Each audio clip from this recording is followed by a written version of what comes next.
I'm Charles Wells, W-E-L-L-S. I'm from the South, so I always have to spell it because everybody hears W-A-L-E-S. And I'm almost 80 years old. I'll be 80 in May. And we've been in Becketwood 6.5 years. And I spent my life teaching math from 1965 to 1999. Where we looked at other residences, we didn't want to be in the suburbs. We grew up in cities. We're city people. And Becketwood especially appealed to Jane by having this big piece of property because she likes trees and grass and things like that, even more than I do. And that helped us, but it also was the right price level. There were some things like Episcopal homes that were quite considerably more expensive. And there were others, plenty of them in suburbs, like Burnsville and places like that. We didn't want to be there. This is the only one that really attracted us. And we, I think, came to it liking the idea of a co-op too. And one of the things that struck me about the people here, if you'll pardon the expression, is that they're cooperative. I've been in places, like in offices, in math department and things like that, where the people are not cooperative and fussy and stand on their status and things like that. And the people here are not like that. And I think being willing to join a co-op, it sort of attracts a certain kind of personality that's basically cooperative and wants to get along and wants to contribute. And so I think that's a real advantage. One of the things that's helped us is to see how other people here live with aging.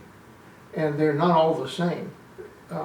I think some people are wasting their life. They're not getting any exercise and things like that. But a lot of people walk around the halls. I walk around the halls. And I partly did that because I've seen other people doing it. Another thing, I was a mathematician for 35 years, a math professor in Cleveland. And I wasn't a very social person. I'm like many marriages where the wife does more of the socializing than I do, and I depend on that. And that's still true. But I'm learning to get to know people here in the building, to when we go to church, to stay afterwards for coffee hour and talk to people. I take part in the Socrates Club, in which it's the same people every 2 weeks, and so I get to know the people there and talk to them, and I see them at other times too. So I'm learning to be more social in the last 6 years, and I think that's a good thing. Because I have a tendency I want to work. I have a blog for math students that I still, not a blog, but a website that I still maintain.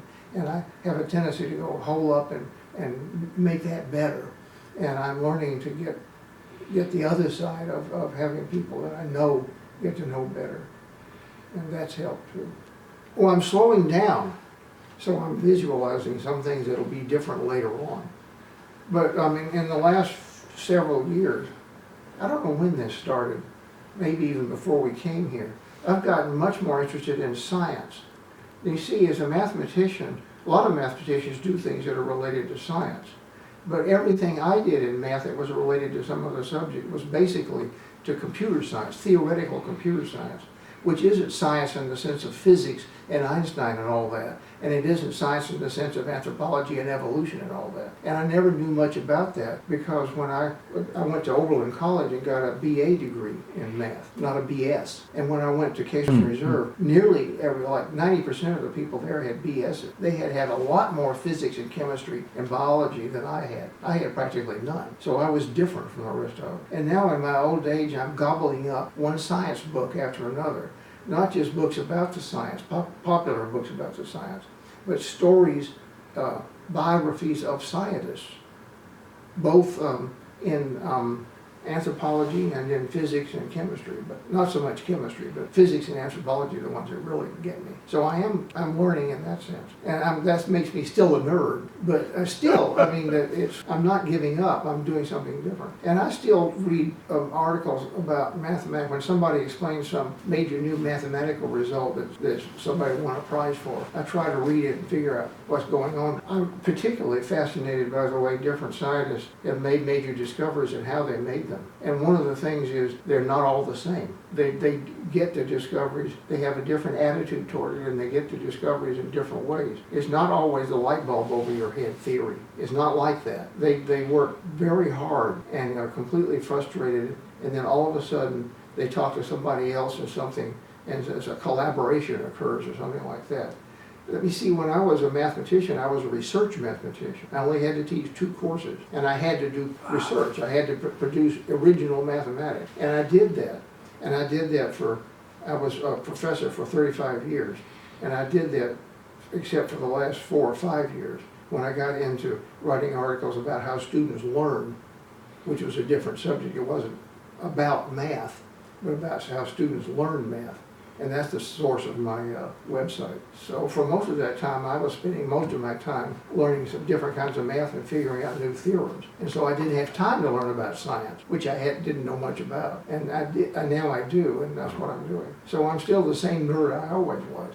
But I think I've become more social a little bit.